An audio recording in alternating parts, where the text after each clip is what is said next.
오늘 우리에게 주시는 하나님의 말씀은 여호수아 3장 7절에서 13절까지의 말씀입니다. 찾으셨으면 다 함께 읽겠습니다. 여호와께서 여호수아에게 이르시되 내가 오늘부터 시작하여 너를 온 이스라엘의 목전에서 크게 하여 내가 모세와 함께 있던 것 같이 너와 함께 있는 것을 그들이 알게 하리라. 너는 언약궤를 맨 제사장들에게 명령하여 이르기를 너희가 요단 물가에 이르거든 요단에 들어서라 하라. 여호수아가 이스라엘 자손에게 이르되 이리 와서 너희의 하나님 여호와의 말씀을 들으라 하고 또 말하되 살아계신 하나님이 너희 가운데 계시사 가나안 족속과 헷 족속과 히위 족속과 브리스 족속과 기르가스 족속과 아모리 족속과 여부스 족속을 너희 앞에서 반드시 쫓아내실 줄을 이것으로써 너희가 알리라. 보라, 온 땅의 주의 언약궤가 너희 앞에서 요단을 건너가나니 이제 이스라엘 지파 중에서 각 지파에 한 사람씩 12명을 택하라. 온 땅의 주 여호와의 궤를 맨 제사장들의 발바닥이 요단물을 밟고 멈추면 요단물 곧 위에서부터 흘러내리던 물이 끊어지고 한 곳에 쌓여 서리라. 아멘. 오늘 본문은 가나안을 향해 가던 이스라엘이 요단강을 마주했을 때 여호수아에게 임한 하나님의 말씀을 기록하고 있습니다. 이스라엘이 여호수아와 함께 요단에 도착해 보니까요, 지금 강이 크게 범람을 해서 사람이 건널 수 없는 그런 상황입니다. 가나안으로 힘차게 행군하려고 했는데 문제가 발생한 것이죠. 여호수아 3장 15절에서는 요단이 곡식을 거두는 시기에는 항상 언덕에 넘치더라 라고 기록합니다. 이 말은 때가 지금 좋지 않다 이런 말입니다. 보리를 거두는 봄이 되면요, 요단 북쪽에 있는 헤르몬산에 눈이 녹으면서 요단으로 물이 흘러들게 되고 강이 범람을 하게 되는데 지금이 하필이면 그때입니다. 몇 주만 일찍 왔어도 겪지 않아도 되는 그런 문제를 만난 것이죠. 혹자는 야, 이거야말로 정말 하나님의 뜻이로구나 하면서 강 건너지 말고 요단 동편에 그냥 살자, 얼마나 여기 풍요롭고 좋아, 그런 유혹에 빠졌을지도 모르겠어요. 이때 하나님께서는 오늘 본문을 통해 요단을 건너는 방법을 가르쳐주고 계신 겁니다. 저는 오늘 이 말씀을 통해 우리에게 주시는 은혜를 너희가 알리라 라는 제목으로 여러분과 나누고자 합니다. 지금 아마 가장 절망적인 사람은 여호수아일 것이에요. 왜냐하면 자기의 리더십이 검증대에 올랐기 때문입니다. 전임자였던 모세는 어떤 사람이냐면요, 일단 왕자 출신입니다. 왕자 출신이고요, 10가지 재앙을 애굽에서 일으켰습니다. 거대한 홍해를 지팡이 하나로 갈라버렸습니다. 40년 동안 땅에서는 만나, 하늘에서는 고기, 바위에서는 물을 낸 기적의 주인공입니다. 그렇죠? 물론 여호수아도 대단한 인물이에요. 이스라엘이 출애굽 직후에 아말렉과 전쟁할 때 제일 앞장서서 싸우고 승리했던 장수가 바로 여호수아입니다. 그렇죠? 그리고 모세의 바로 옆에서 시내산까지 올라가서 모세가 율법을 받는 장면을 함께했던 그 사람도 바로 여호수아입니다. 그리고 40년 전에는 12 정탐꾼 중에 한 명이 되어서 믿음의 보고를 했던 바로 그 여호수아입니다. 여호수아도 정말 엄청난 사람이에요.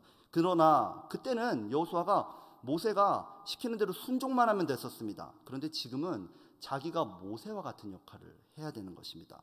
얼마나 부담이 컸겠습니까? 아마 이스라엘은 여호수아가 가나안 전쟁을 하면서 이거 요단 지형도 조사 안 하고 우리 행진한 거야? 이렇게 수군거렸을지도 모르겠어요. 모세는 홍해를 갈랐는데 여호수아는 할 줄 아는 거 없어? 이렇게 비아냥거렸을 수도 있습니다. 아무리 여호수아라 해도요, 모세를 뛰어넘기는 어렵습니다. 지금 이스라엘에게 진짜 위기는요, 넘실대는 요단이 아니라 여호수아의 마음입니다. 여호수아의 마음. 우리도 인생의 어려움 만나곤 하지요. 그런데 그 어려움은 문제 자체일 때도 있지만 사실은 그 문제를 대하는 우리의 마음, 그 마음이 문제인 경우가 훨씬 더 많아요. 다른 사람 다 건강한데 나는, 누구는 돈도 잘 번다는데 나는, 다들 좋은 학교 잘 가고 있는데 나는, 바로 이런 때에 여호수아는 하나님의 음성을 듣게 됩니다. 여호수아서 3장 7절 말씀을 우리 다 함께 읽어보겠습니다. 내가 오늘부터 시작하여 너를 온 이스라엘의 목전에서 크게 하여 내가 모세와 함께 있었던 것 같이 너와 함께 있는 것을 그들이 알게 하리라. 아멘. 하나님께서 여호수아를 존귀한 자, 큰 자로 세워주겠다고 약속하셨습니다. 이 말씀이 오늘 우리에게 주시는 하나님의 말씀인 줄 믿습니다. 여호수아는요 너무 기뻐서 이렇게 얘기했을 것 같아요. 아멘 하나님. 그러면 어떻게 뭐 해주실 건데요? 그렇게 물었을 것 같아요. 그런데 하나님은 여호수아에게 본문 8절에서 너는 언약궤를 맨 제사장들에게 명령하여 이르기를 너희가 요단 물가에 이르거든 요단에 들어서라 하라 말씀하십니다. 제사장들에게 무거운 언약궤를 메고 삼킬 듯이 불어난 요단강으로 그냥 들어가라 이렇게 말을 해야 되는 상황이에요. 제사장들이 익사하면 어떡하죠? 언약궤가 급류에 써내려고 하면은 그거 어떡하죠 하나님? 제가 만약에 여호수아라면요 하나님 제가 잘못 들은 거죠. 저도 모세처럼 물 다 갈라놓고 그리고 마른 땅으로 가면 안 될까요? 혹시 그게 어려우시면 광야에서 우리 몇 달만 더 쉬면 이 물 다 없어질 텐데 그때 가면 안 될까요? 전쟁 준비 열심히 할게요. 자기 생각대로 아마 얘기했을 것 같아요. 그런데 모세가 멋있게 홍해를 가르도록 해주셨던 하나님은 여호수아를 향해서는요 그냥 제사장들한테 위험한 일 시켜라 이렇게 말씀하시는 거예요. 여호수아 입장에서 볼 때는 별로 멋있지 않습니다. 이거 게다가 불확실한 방법이기도 합니다. 그러나 오늘 여호수아의 위대함은요 하나님의 말씀을 있는 그대로 전했다는 것입니다. 하나님께서 내 생각과 다르게 말씀하실 때 그거 그대로 전달하는 일 결코 쉽지 않습니다. 교역자인 저도 그런 것이 참 큰 도전입니다. 얼마 전에 있었던 일인데요, 제가 섬기는 하노이 유년부의 부장 선생님은 참 성실하고 훌륭한 분입니다. 어떤 면에서는 저보다 훨씬 더 훌륭한 분이세요. 그런데 아직 방언의 은사는 받지 못한 그런 상황이셨어요. 방언은 우리가 깊이 기도하는 가운데 성령 충만한 삶을 살도록 해주시는 하나님이 주시는 선물, 또 성경적인 은사입니다. 이 세상에서 승리하려면요 반드시 우리 성령으로 충만해야 되죠.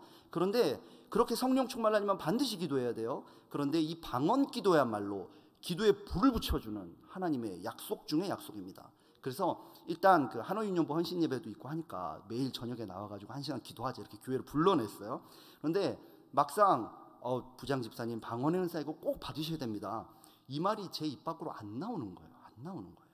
교역자라면은 구하면 주십니다. 믿음으로 받으십시오. 이렇게 해야 되는데 이 믿음이 제가 안 생기는 거예요. 이거 만약에 이렇게 얘기했다가 못 받으면 와 이거 어떡하지? 걱정이 드는 거예요. 걱정이. 오늘 본문의 여호수아가 제사장들을 향해서요 넘실대는 요단으로 들어가라. 일단 들어가라. 그러면 물 멈춘다. 그렇게 명령하는 심정이 아마 이와 같았을 것 같아요. 여러분도 그럴 때 있죠. 하나님의 약속은 너무나 분명합니다. 그렇죠? 그런데 그것이 이루어진다는 믿음이 생기지 않는 그런 경우 말입니다. 정말로 나 이번 선교 이거 갈 수 있어? 야, 이 봉사 내가 할 수 있을까? 내 자녀는 정말 다시 주님 앞으로 돌아올까? 다 망해버린 것 같은 내 인생 하나님은 정말 회복시킬 수 있나? 나 정말 취업할 수 있는 거 맞아? 여호수아의 위대함이 무엇입니까? 그는요 말씀을 가감하지 않고 그대로 선포했습니다. 저도 나중에는요 그 부장 집사님한테 에란 모르겠다 뭐 안 되면 하나님이 알아서 책임지고 나는 모릅니다 이렇게 하고 집사님한테 집사님 반드시 방언 받아야 됩니다. 반드시 받아야 되니까 우리 죽어라고 기도해 봅시다. 그렇게 기도하고 또 기도했습니다. 그런데 기도할수록 하나님께서 제 마음속에요 방언의 은사를 주셨다, 이미 주셨다는 확신이 확 들어오는 겁니다. 집사님이 성령 충만하라고 기도하다가 제가 먼저 성령으로 충만해졌습니다. 은혜 받으면 눈에 뵈는 게 주로 없잖아요. 그래서 정말 하나님만 보이더라고요. 그래서 집사님한테 집사님 하나님이 이미 주셨습니다. 선물 배송이 시작되었습니다. 믿음으로 기다리십시오. 그리고 하노이 유년부 교사들이 모두 다 힘을 합쳐서 성경의 약속의 말씀을 붙잡고 함께 기도했고요. 하나님은 그 약속을 지켜주셨습니다. 여호수아가 하나님의 약속의 말씀을 믿고 그대로 선포했을 때 요단에서는 어떤 일이 일어났을까요? 여호수아 3장 13절 말씀을 우리 다 함께 큰 소리로 읽어보겠습니다. 온 땅의 주 여호와의 궤를 맨 제사장들의 발바닥이 요단물을 밟고 멈추면 요단물 곧 위에서부터 흘러내리던 물이 끊어지고 한 곳에 쌓여 서리라. 아멘. 이 말씀이 이루어졌습니다. 우리에게도 이루어질 것입니다. 물론 모세가 한 것처럼 요단이 갈라지지는 않았어요. 그러나 더욱더 놀랍게 강물이 멈추고 쌓이는 점점점 쌓여가는 기적이 일어났습니다. 모세는 처음부터 땅을 밟으며 건넜지만 여기서 제사장들은 한 걸음 한 걸음 들어가는 순종을 통해서 그 순종을 증거할 때 그 물도 조금씩 조금씩 낮아지는 기적을 체험했습니다. 방법은 달랐습니다. 그러나 분명한 사실은요, 하나님은 약속을 지키는 신실한 분이시라는 것입니다. 이제 여호수아는 알게 되었을 거예요. 모세가 위대했던 거 아니구나. 하나님이 위대하시구나. 모세가 아니라 하나님이 홍해를 가르셨구나. 모세의 진짜 위대함은 그가 일으킨 기적이 아니구나. 바로 하나님 말씀에 대한 순종이었구나. 여호수아가 존귀한 승리자가 되는 비결 무엇인가요, 여러분? 자기 능력에 있지 않습니다. 모세 흉내내는 거 아닙니다. 백성들의 지지도 여론조사에서 생기는 권위 아닙니다. 오늘 여러분 앞에 있는 요단강과 같은 큰 문제들이 예수님의 이름으로 멈춰지기 원하시는 분들은 아멘 하시기 바랍니다. 아멘. 오늘 혹시 나의 일터, 나의 가정, 내 삶의 현장에 참으로 하나님의 기적이 필요하신 분들은 아멘 하시기 바랍니다. 아멘. 세상을 이기는 승리 어디 있다 생각하십니까? 바로 하나님의 말씀에 대한 믿음에 있는 줄 믿습니다. 요단에서처럼요, 이전과 다를 수 있어요. 남과 다를 수 있습니다. 시간이 걸릴지도 모르겠어요. 그러나 지금 하필 이때 이 문제를 만나게 하신 하나님은요, 그 문제도 알고 계시고요, 다스리고 계십니다. 여러분들이 세상을 두렵게 하는 승리자가 될 줄 믿습니다. 아멘. 그런데요, 더 중요한 게 있어요. 여기서 끝이 아닙니다. 하나님께서 왜 하필 요단이 범람했을 때 이스라엘을 그곳으로 인도하셨겠습니까? 여호수아 3장 10절 말씀을 읽어보겠습니다. 살아계신 하나님이 너희 가운데 계시사 가나안 족속과 헷 족속과 히위 족속과 브리스 족속과 기르가스 족속과 아모리 족속과 여부스 족속을 너희 앞에서 반드시 쫓아내실 줄을 이것으로써 너희가 알리라. 아멘. 살아계신 하나님이 이스라엘 가운데에 계십니다. 끝까지 인도하신다고 약속하십니다. 그리고 마침내 승리를 안겨주겠다 약속하시는 거예요.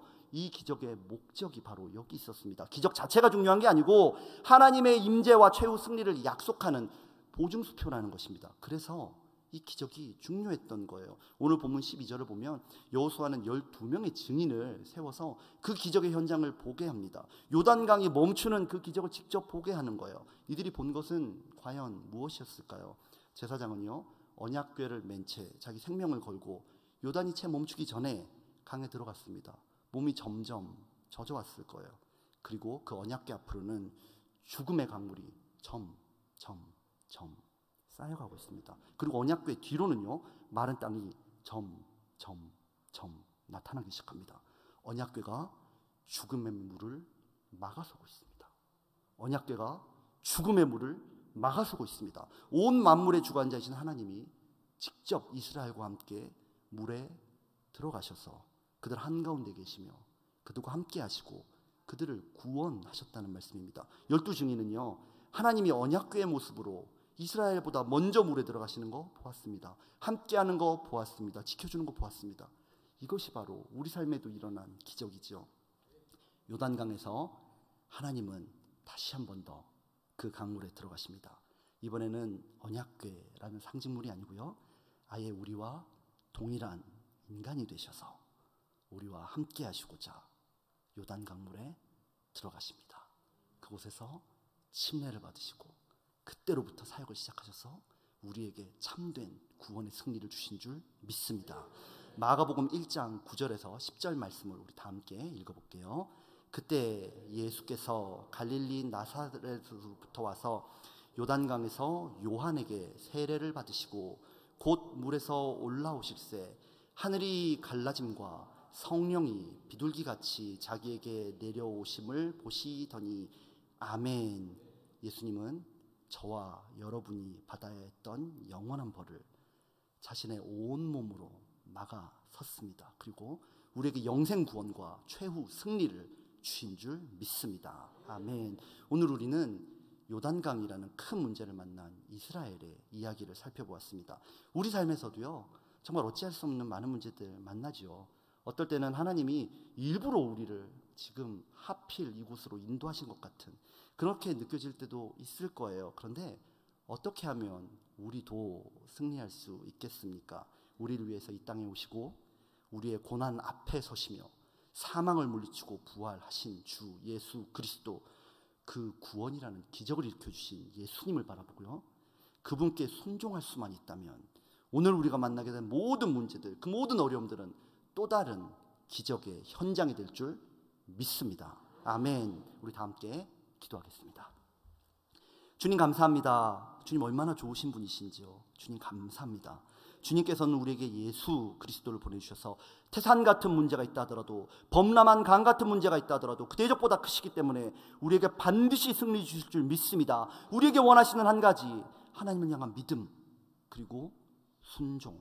오늘도 우리에게 믿음을 주셔서 예수께서 우리 사망 가운데 계심을 체험하게 하여 주옵소서. 우리 주가 우리의 생명의 구원자이시며 우리에게 최후 승리 주는 분이심을 믿게 하여 주옵소서. 모든 것에 감사드리며 예수님의 이름으로 기도합니다. 아멘.